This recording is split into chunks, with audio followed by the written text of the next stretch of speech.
we start the Daydream with the revival. A touch, a kiss, the charm was snapped. There rose a noise of striking clocks, and feet that ran, and doors that clapped, and barking dogs, and crowding cocks. A fuller light illumined all. A breeze through all the garden swept. A sudden hubbub shook the hall, and 60 feet the fountain leapt. The hedge broke in, the banner blew, the butler drank, the steward scrawled, the fire shot up, the martin flew, the parrot screamed, the peacock squalled, the maid and page renewed their strife. The palace banged and buzzed and clacked, and all the long pent stream of life dashed downward in a cataract. At last, with these, the king awoke, and in his chair himself upreared, and yawned and rubbed his face, and spoke. By holy rood, a royal beard, how say you, we have slept, my lords? My beard has grown into my lap. The barons swore with many words, 'twas but an after-dinner's nap. Party, returned the king, but still my joints are something stiff or so. My lord, and shall we pass the bill I mentioned half an hour ago? The chancellor, sedate and vain, in courteous words returned reply, but dallied with his golden chain, and smiling put the questions by.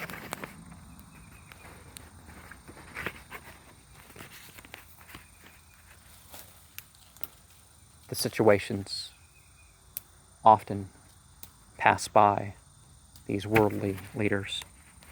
The Kraken, below the thunders of upper deep, far, far beneath, in the abysmal sea, his ancient dreamless, uninvaded sleep, the Kraken sleepeth.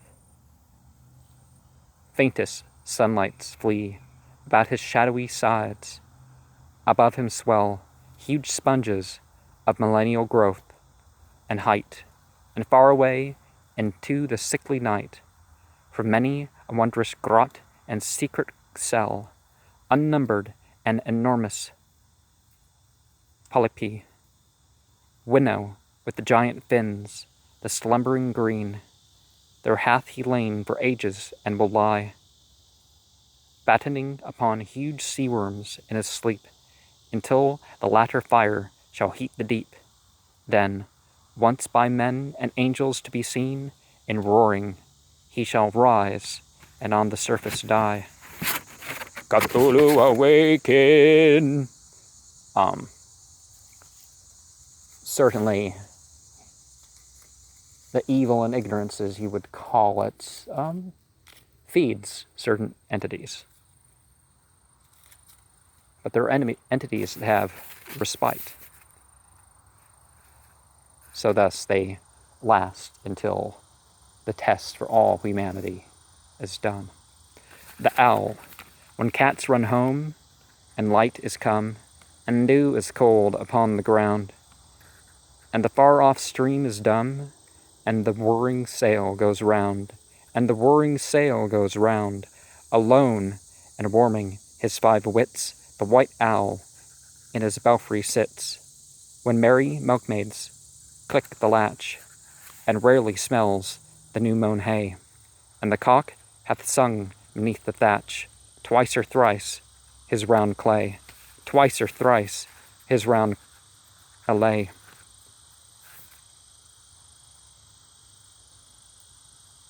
Alone and warming his 5 wits, the white owl in his belfry sits. Now, first time this year, last night, I heard the owls, the eagle.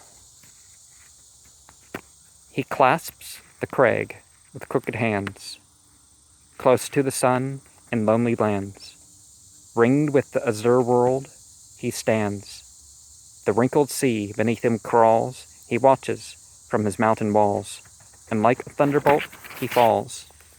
The blackbird. O blackbird, sing me something well, while all the neighbors shoot thee round. I keep smooth plats, a fruitful ground, where thou mayest warble, eat and dwell.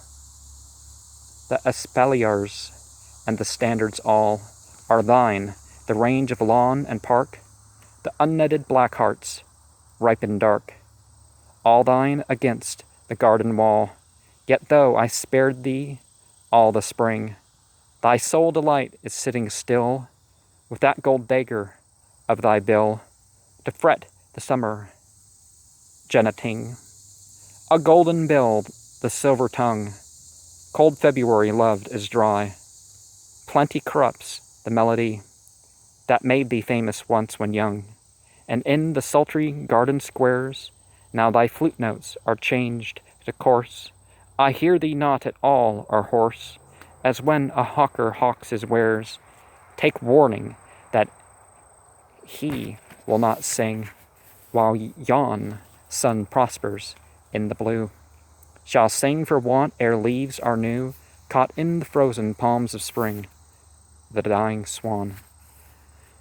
The plain was grassy, wild and bare, wild, wild and open to the air, which had built up everywhere an under roof of doleful grey. With an inner voice the river ran. Adown it floated a dying swan, and loudly did lament. It was the middle of the day. Ever the weary wind went on, and took the reed tops as it went. Some blue peaks in the distance rose, and white against the cold white sky shone out their crowning snows.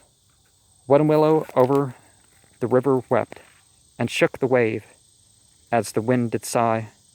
Above, in the wind, was the swallow, chasing itself at its own wild will.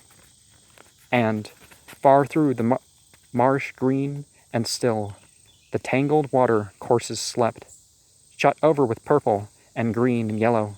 The wild swan's death hymn took the soul of that waste place with joy, hidden in sorrow at first to the ear. The warble was low and full and clear, and floating about the under sky, prevailing in weakness. The coronach stole, sometimes afar and sometimes anear, but anon her awful jubilant voice, with a music strange and manifold, flowed forth on a carol free and bold, as when a mighty people rejoice, with psalms and with cymbals and harps of gold, and the tumult of their acclaim is rolled through the open gates of the city afar, to the shepherd who watched at the evening star, and the creeping mosses and clambering weeds, and the willow branches hoar and dank, and the wavy swell of the southing reeds, and the wave-worn horns of the echoing bank, and the silvery marish flowers that throng the desolate creeks and pools among, were flooded over with eddying song.